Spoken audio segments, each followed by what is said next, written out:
प्रयागराज है।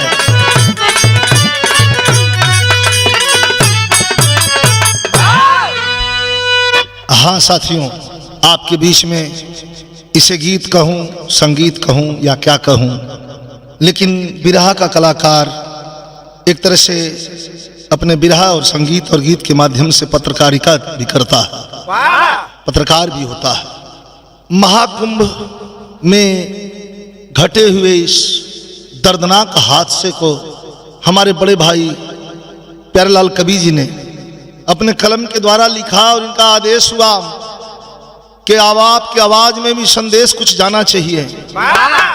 महाकुंभ की व्यवस्था में विदेशी इलेक्ट्रॉनिक मीडिया ने भी कह दिया कि सरकार पूरी तरह से फेल रही व्यवस्था करने में। कुछ चर्चा करना चाहता हूं, भूमिका में कवि का कहना है।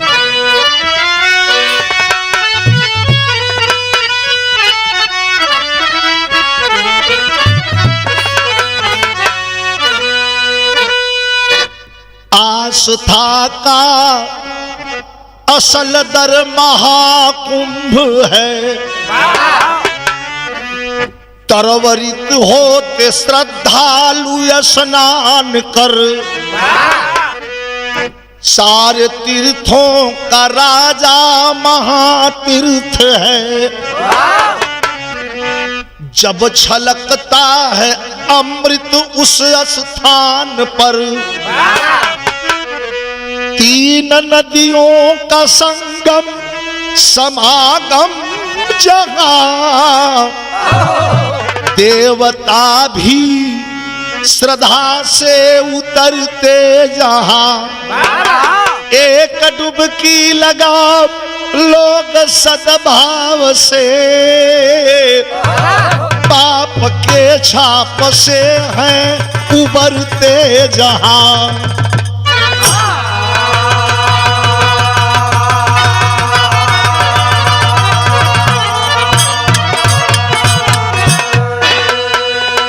देश दुनिया से लोग महाकुंभ प्रयागराज में श्रद्धा की डुबकी लगाने के लिए, अमृत स्नान के लिए चल दिए। सरकार ने आमंत्रित भी किया।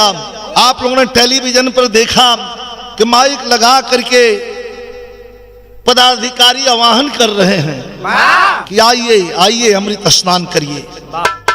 लेकिन आए बुलाने वालों, बुलाने से पहले अपनी व्यवस्था ठीक रखनी चाहिए। वीवीआईपी के लिए क्या व्यवस्था है, आम जनमानस के लिए क्या व्यवस्था है। गीत कैसे गजल का अंदाज हो मास्टर, बिल्कुल नई गजल बा। कैसे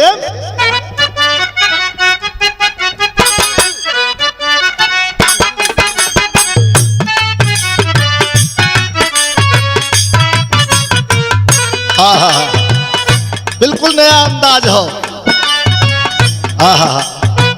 जा रहे हो लौट के आना,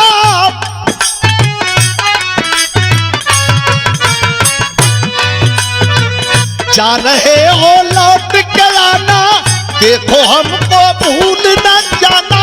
जा रहे हो लौट के आना, देखो हमको भूल न जाना। जा रहे हो लौट के आना, देखो हमको भूल न जाना। जा रहे हो लौट के आना, देखो हमको भूल न जाना। हम तो तेरे आशिक पुराने हैं, हम दीवाने हम दीवाने हम दीवाने हैं तेरे।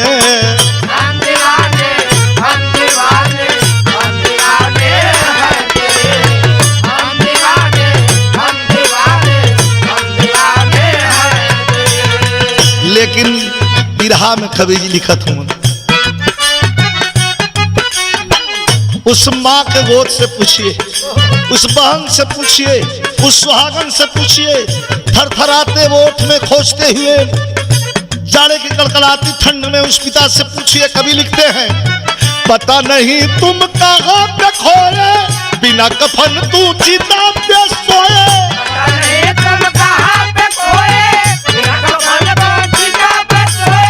पता नहीं तुम कहाँ पे खोए, बिना कफन तू चिता पे सोए। पता नहीं तुम कहाँ पे खोए, बिना कफन तू चिता पे सोए, हम तो अपनी आंखें बिछाए हैं। कैसे पाए कैसे पाए कैसे पाए हम तुम्हें, कैसे पाए कैसे पाए कैसे पाए हम तुम्हें, कैसे पाए कैसे पाए कैसे पाए हम तुम्हें। यहीं से जरा कहानी का शुरुआत। कवि कहते हैं क्या,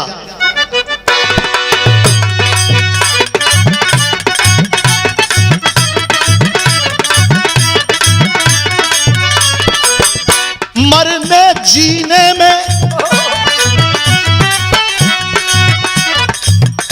मरने जीने में एक सांस का ही अंतर है। चली तो जिंदगी, रुकी तो बस छू मंतर है।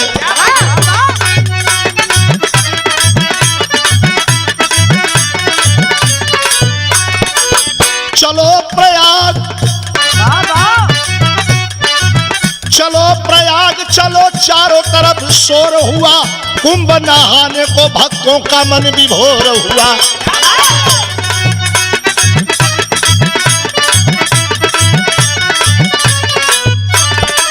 सफल जीवन, सफल जीवन हो जाएगा चले नहाने को, नहीं पता था चले हम जीवन गंवाने को।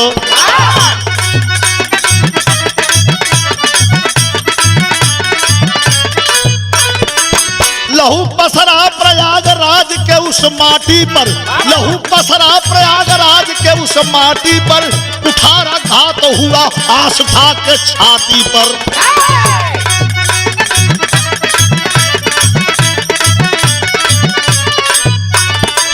नहान फलदायक है उस मौनी अमावस्या का, मगर क्या फल मिला उनके कठिन तपस्या का।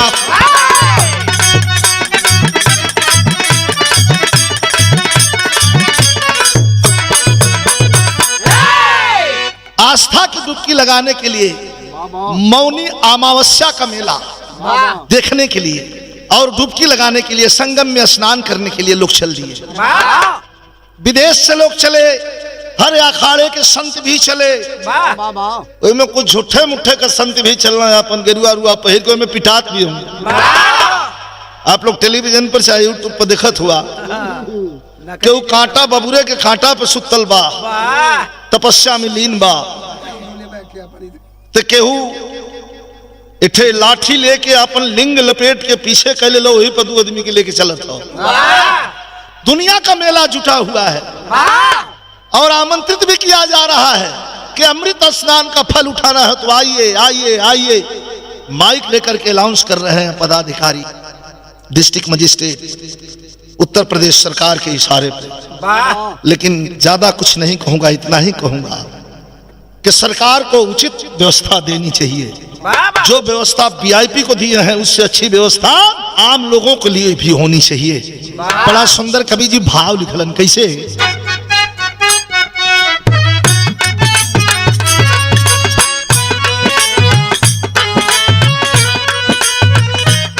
अरे चलली रेलगाड़ी के तनी उड़ली जहाजिया,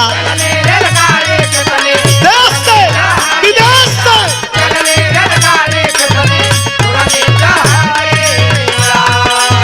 देशवा विदेशवा से, देशवा विदेशवा से उठल बाया बाजिया,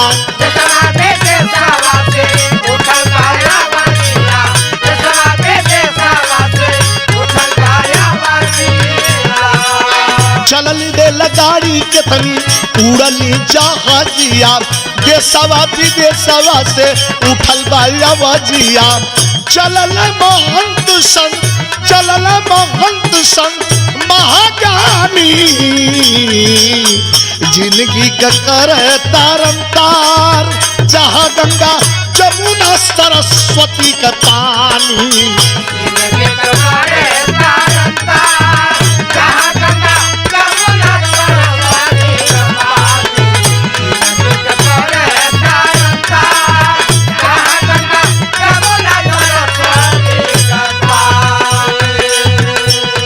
अरे रूस रूस अमेरिका इटली और ऑस्ट्रेलिया परदेसवा से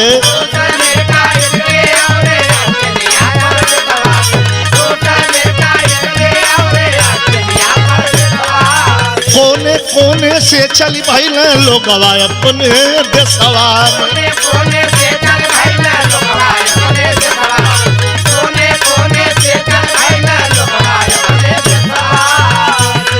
अरे कई गया खाड़ा जुटल कई गया खाड़ा जुटल सुखदानी जिंदगी का कर तारन तार जहाँ गंगा जमुना सरस्वती का पानी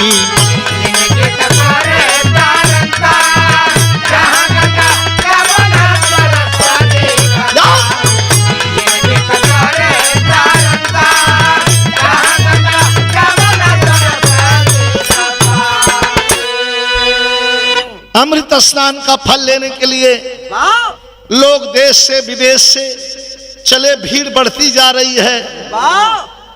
अमावस्या जब आई है तो उस दिन की भीड़ का क्या कहना है। बड़ा सुंदर कवि जी भाव लिखलन, कैसे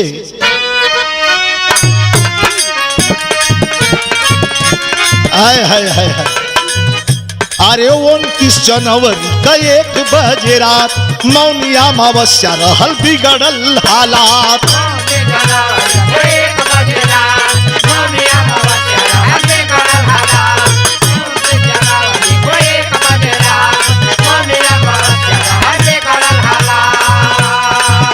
अरे 29 जनवरी का 1 बजे रात मौनी अमावस्या रहल बिगड़ल हालात। विधाना का नियत जैसे रूठ गइल बा हो, रूठ गइल बा। विधाना का नियत जैसे रूठ गइल बा हो, रूठ गइल बा। रहे जे सुतलऊ हो उठ गइल बा, रहे जे सुतलऊ हो उठ गइल बा। भीड़ एक दूसरा पर टूट गइल बा।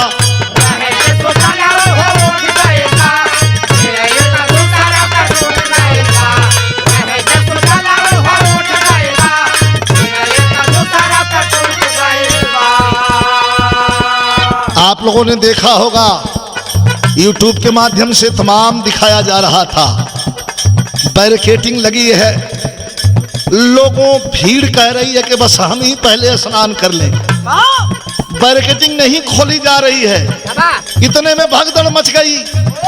और जब भगदड़ मचल तो कभी लिखत हूँ, अरे सूतल जे रहल रत पर बैठे नहीं पावल।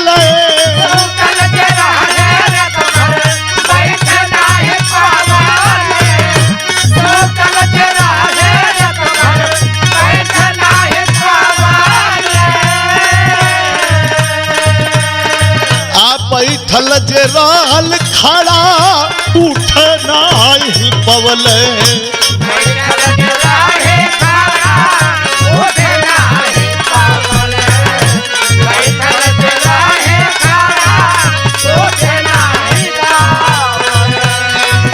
सुतले में हरदम खातिर, सुतले में हरदम खातिर सुत गइल बा हो, सुत गइल बा। जिंदगी बहुतिया से जुट गइल बा, जिंदगी बहुतिया से जुट गइल बा। भीड़ एक दूसरा पर टूट गइल बा।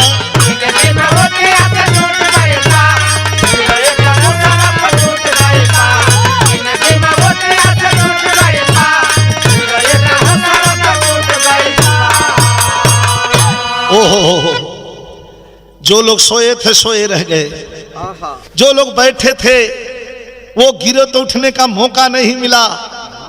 लाखों नहीं कई लाखों की भीड़ गुजर गई लोगों पर से। संख्या में लोग कहीं बता रहे हैं कि 24 लोग मरे। सरकारी आंकड़ा तो कुछ नहीं देने को तैयार है, अधिकारी चुपचाप हैं। अरे कुछ तो महंत ऐसे हैं उन्होंने, और कुछ तो ऐसे शायर हैं बड़े मशहूर, वो कहते हैं कि ऐसी छोटी मोटी घटनाएं होती रहती हैं, शर्म नहीं आती, ये छोटी मोटी घटना है। मरने का आंकड़ा सरकार ने भी नहीं दिया, ये तो पता है कि लोग मरे, 50 लोग मरे, 100 लोग मरे, 500 लोग मरे, 1000 लोग मरे। लोगों का कितना आधार कार्ड मिला जो खोजे जा रहे नहीं। माँ अपने बेटे को खोज रही है, बहू अपने सास को खोज रही है, पत्नी अपने पति को खोज रही है। कहीं पति बेचारा दर दर मारे अपनी माँ को और अपने दुल्हन को खोज रहा है। ये कैसा मंजर था, ये क्या है? कवि जी भाव लिखत मन कैसे,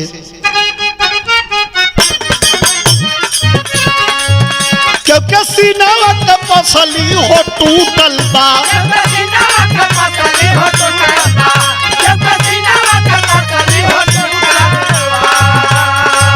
क्योंकि डबल डबल दाम घूटल बा।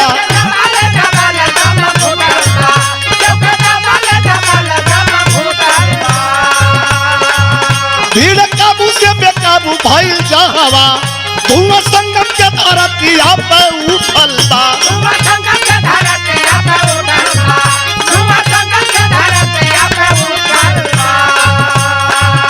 अरे गइल जे नहाए संगम गंगा जी का पार,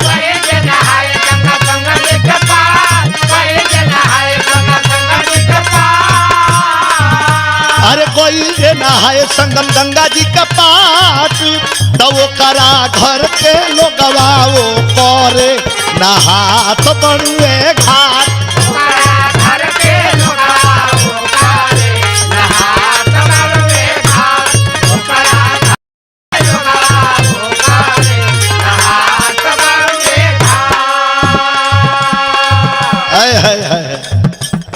कवि जी कहत हूं,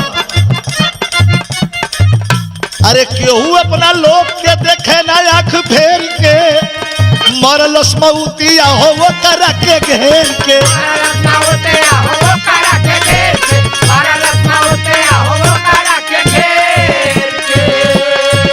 आ छोने भर में सब कर बिगड़ी गई ठाट,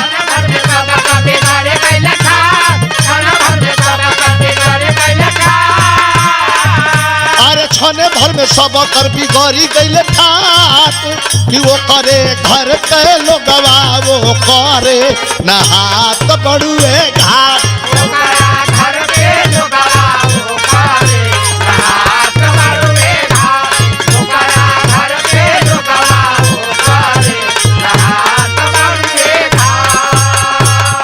ओहो क्या सोच के गए और क्या हो गया। चारों तरफ हाय हाय चित्कार मच गया, लाशों का बिछौना लग गया, जहां की तहां लाशें पड़ी हैं, प्रशासन के हाथ पांव फूल गए हैं। नेताओं के भी स्टेटमेंट आना शुरू हो गए।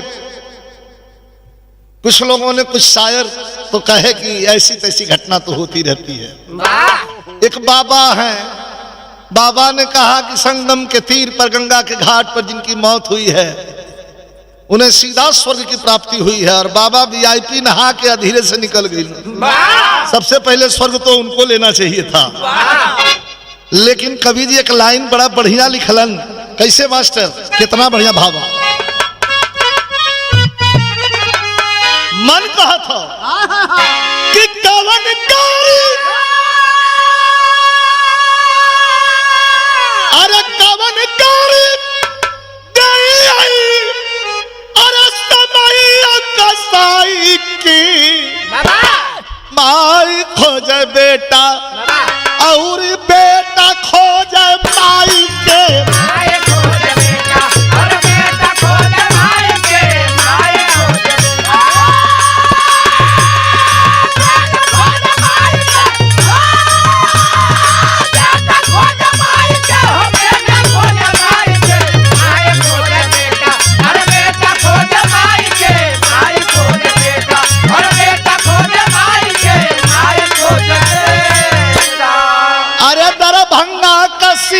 कई के घर से पयनवा, अरे बेटी बेटा लेके चलली कर के नहनवा।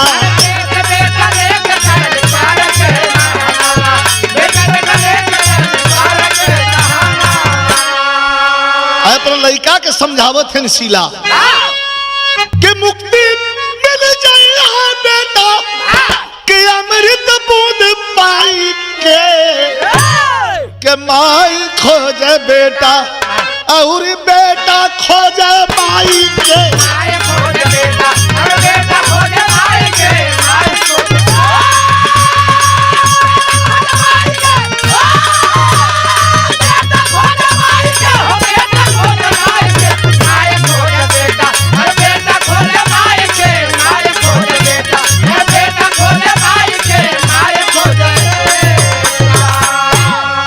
सुनने वाले साथी पहले मैं कह चुकल हैं केहू के केहू खोजत बा, केहू के केहू खो अपन अपन परिवार सब ढूंढत बा।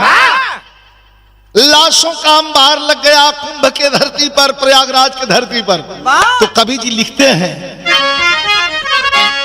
कि दर दर मुंह पाए मौत है खड़ी, के दर दर मुंह पाए मौत है खड़ी, तोहरे अगल बगल में बाएं चाहे दाएं।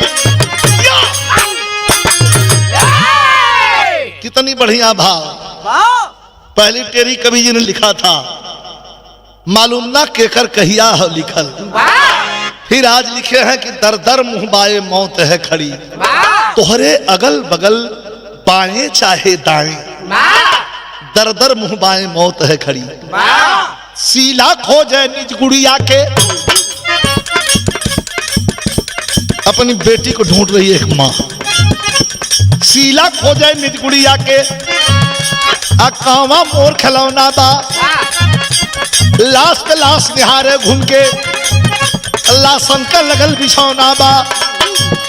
अब चूक का व्यवस्था में जदी बाटे, अगर व्यवस्था में चूक है, चूक व्यवस्था में यदि बाटे, तब यह कर्म घिनौना बा। पुलिस से पूछे खोजा सा हम मिलत नहीं बेटौना बा।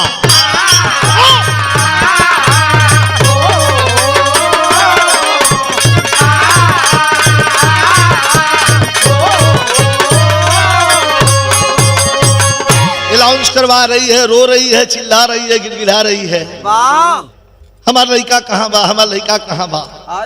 लेकिन माता बुढ़िया वसीला पुलिस से मदद मांग रही है कि उसका बेटा प्रभात और रिया अब तक नहीं मिले, खोज खोज के थक गई हूं, बताइए साहब, बताइए साहब। लेकिन कौन सुनता है, यूं देखे के मिलल।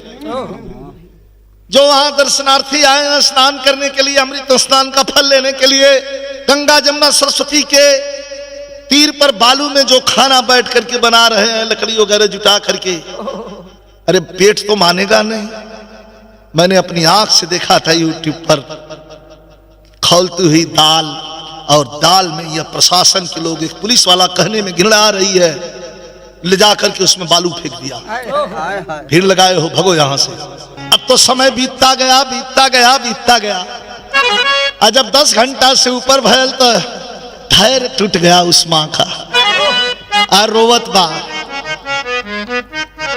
आ रो के यह कहत बा,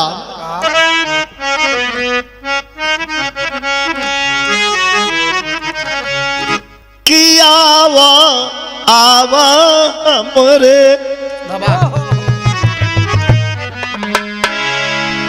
एक जगह बैठ के रो रही है, लोगों की भीड़ लगी है। शीला रो रही है कि आवा आवा हमरे, कि आवा आवा मरे, गोदी के ललनावा, सुगनवा मुर पराई गई हो।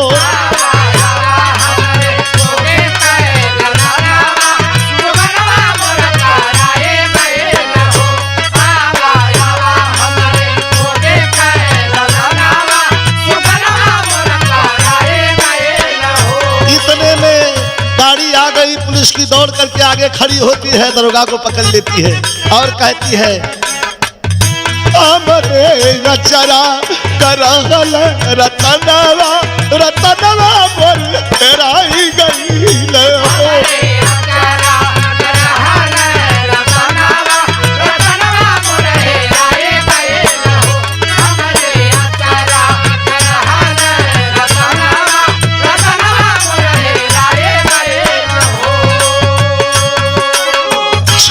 गंगा रे तो छाने जाके अस्पतालवा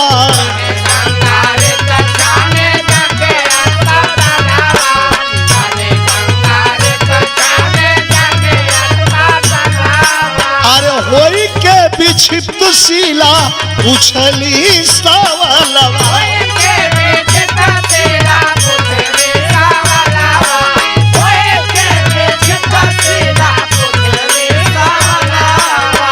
अरे केहू बेला नहीं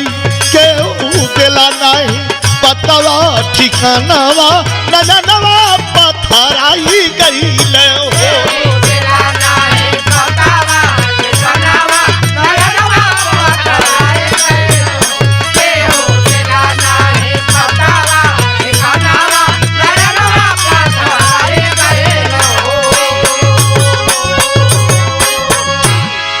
लेकिन लिखते लिखते उस माँ के आंसुओं को देख करके लिखते लिखते एक बार कवि की लेखनी हुक्कार भरती है कि है खौफनाक इस मंजर से, अरे है खौफनाक इस मंजर से पहली मेरी हिदायत है, यहाँ कैसी व्यवस्था आपके थी सरकार से मेरी शिकायत है।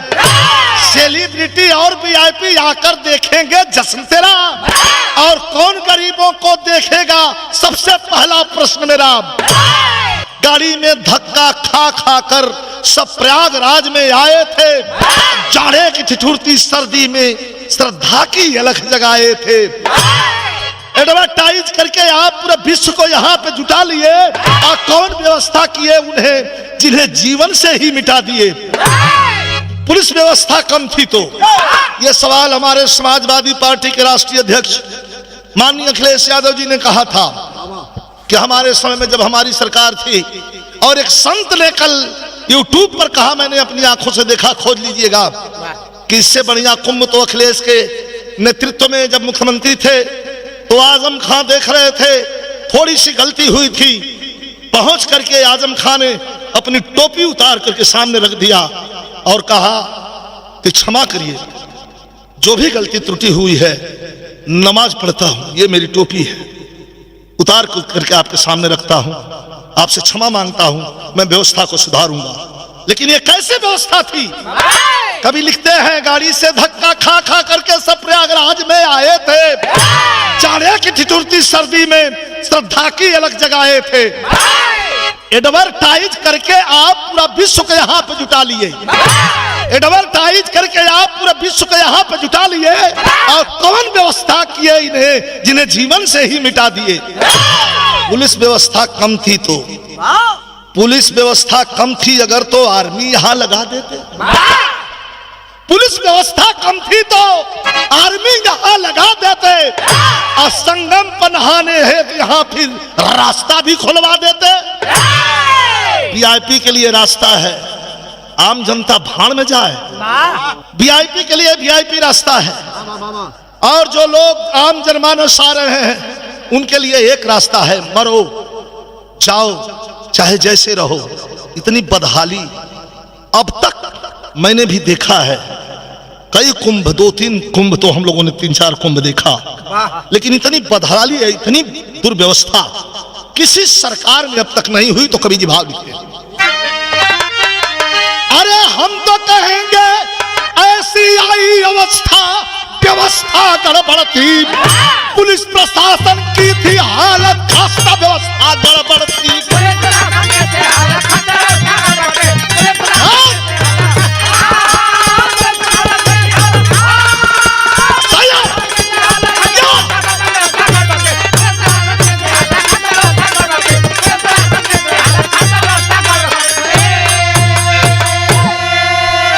एक रास्ता के ऊपर सब कैसे आते जाते हो, रास्ता सकरी लोग थे ज्यादा, मरे लोग ऐसा नाते हो। अरे दबी रह गई सबके दिल की आस्था, व्यवस्था गड़बड़ थी, खून गरीबों का हो गया है सबका, व्यवस्था गड़बड़। खून गरीबों का हो गया, खून गरीबों का हो गया, खून गरीबों का हो गया, खून गरीबों का हो गया।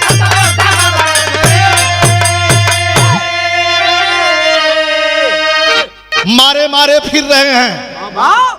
प्रशासन के लोग भी क्या करते, जितनी भीड़ आई है उनके सामने प्रशासन बौना दिख रहा है। इसलिए हमारे नेता ने भी कहा कि आशंकात लोगों को आमंत्रित कर रहे हो, विदेश से भी लोग आ रहे हैं, जानते हो तो आर्मी लगा देना चाहिए। उत्तर प्रदेश पुलिस के बस का यह मामला नहीं है, नहीं था। जितना लोगों की जान गई है, जवाब कौन देगा? चुप है, बोलने को तैयार नहीं है। 2 बूंद आंसू गिरा देने से किसी का खोया हुआ लाल, किसी का उजड़ा हुआ सुहाग, किसी बहन का भाई कैसे मिलेगा? क्या मिल जाएगा? नहीं मिलेगा। गहमर क्षेत्र के एसआई बाबू अंजनी कुमार राय, गीत संगीत के बड़े प्रेमी, बचावे में लोगन के कोई में खपसा गई हो।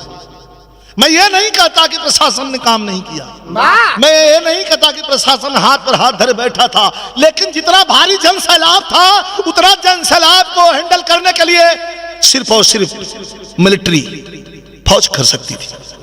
हमारे पुलिस के नौजवानों का मैं दोष नहीं दे रहा हूं, नहीं। अंजनी सिंह ने अपना जान गंवा दिया लोगों को बचाने में, गिरे तो उठ नहीं पाए। बाबू अंजनी राय, भाव कवि जी लिखत होना में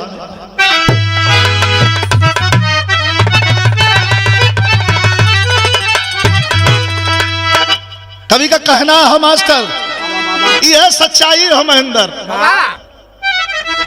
क्या मुअल तभी सरे पर मर गल आदमी हमारे अगर परिवार का, आपके परिवार का मरना जरूर तो है हो, कोई जिए ना लो सब मरी, लेकिन आदमी अपने हाथ से दाह संस्कार कर लेला तो ओकर करेजा ओकर आत्मा भर जाले, लेकिन जेकर मटिया ना मिलल, इसलिए कभी कहत हूं आए है कि मुअल तभी सरे पर हेरायल नहीं बिसरे भैया।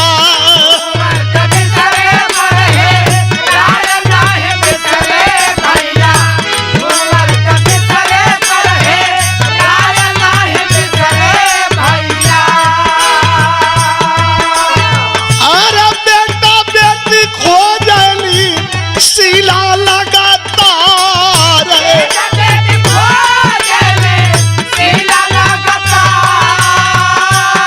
रोवत रोवत माई के अखिया पथरैली बच्चो।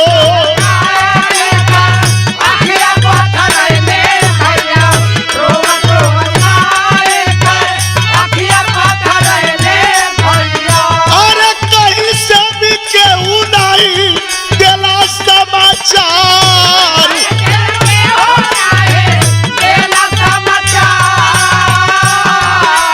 आया कड़ा से कमलों के मुअल बतावे भैया।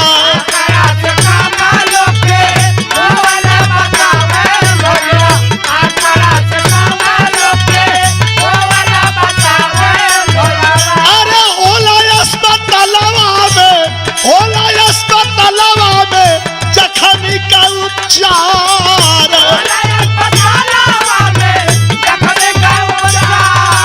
अरे कवन कवन घटना घटल कुंभ में नहाए भैया।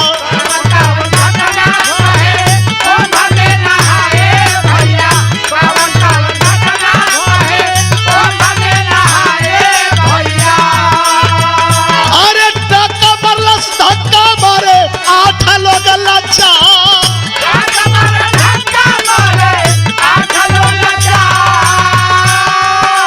हाथ रहल तो वहां तो नहैबा कैलस, वहां तब जान गईबे कैल, कुछ लोग वहां से निकल गई। नंदगंज के सोझे ट्रक धक्का मार दलस, लाश छिटा गई। 12 सन 2025 हो क्या रहा है? कभी कहत हूं आ तरह तरह का नागा, तरह तरह का नागा संत जुटी अइला भैया।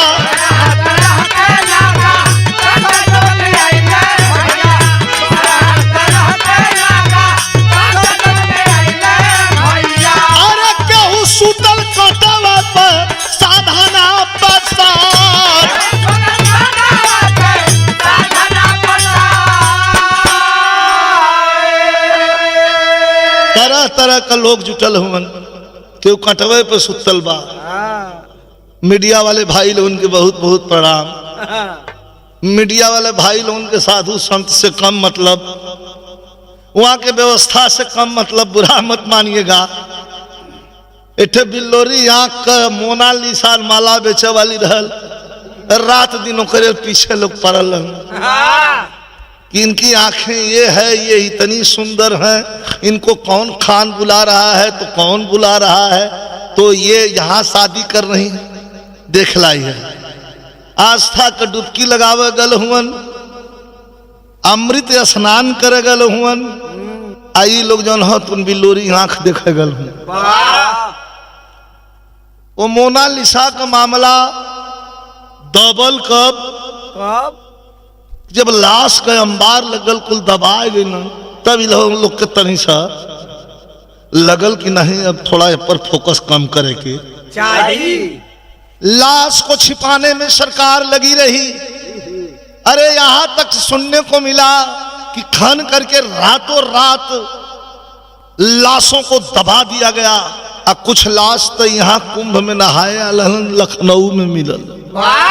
वो लखनऊ कैसे चल गई? उल्टा बहला का गंगा जमुना सरस्वती का पानी, लखनऊ में मिलल। छिपाना नहीं चाहिए, संवेदना व्यक्त करनी चाहिए और व्यवस्था को चुस्त करनी चाहिए। इसलिए हमारे नेता ने, हमारे राष्ट्रीय अध्यक्ष जी ने गहरा शोक और दुख प्रकट करते हुए कहा क्या कि मात्र बोल देने से कुछ नहीं होता। महाकुंभ में जिन लोगों ने अपनी जान गंवा दिया, हमारे राष्ट्रीय अध्यक्ष जी पार्लियामेंट तो पहुंचे हैं, लेकिन अपनी सीट छोड़ करके हृदय में बड़ी पीड़ा लेकर के सबसे पीछे वाली सीट पर, हिंदुस्तान के तीसरे नंबर के सबसे बड़े पार्टी का और सबसे बड़ा नेता, कल का भविष्य, कल का प्रधानमंत्री, बाबा साहब भीमराव अंबेडकर के बनाए हुए संविधान के मुताबिक पीडीए पिछड़ा दलित, अल्पसंख्यक और आदिवासी ये मन बना लिया है कि चाटुकारों से देश नहीं चलेगा। अब अखिलेश यादव को लाल किले के प्राचीर पर झंडा फहराना पड़ेगा। जाग उठा है हमारे नेता। अब सदन में आप देख लीजिएगा, दुख प्रकट करते हुए, शोक प्रकट करते हुए सदन के सबसे पिछली सीट पर जाकर के बैठे हुए। इसलिए कवि का कहना है क्या, अरे घर से गईला सोच के आई कुंभ से नहाई के, घर अपने अइला ओए चार कंधा पर उठाई के,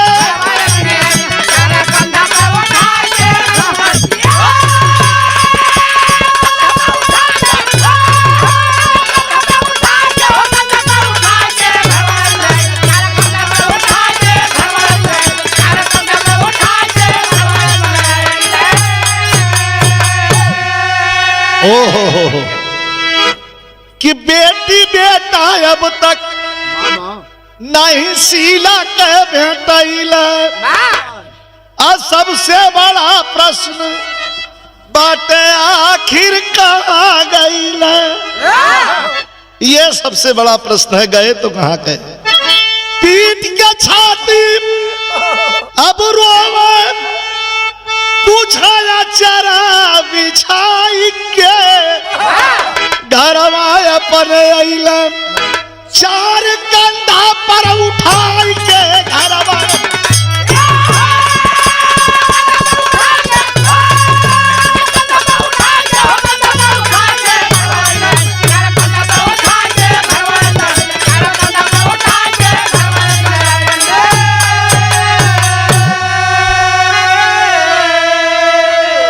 गुरु बिहारी, गुरु गणेश, गुरु रामलाल गमगीन, स्वर्ग चंद्र का कवि, एक गयल सितारा छीन, दर दर मुंह बाए मौत है खड़ी, विजयी प्यार लाल का जैबा कुंभ नहाए, दर दर मुंह बाए मौत।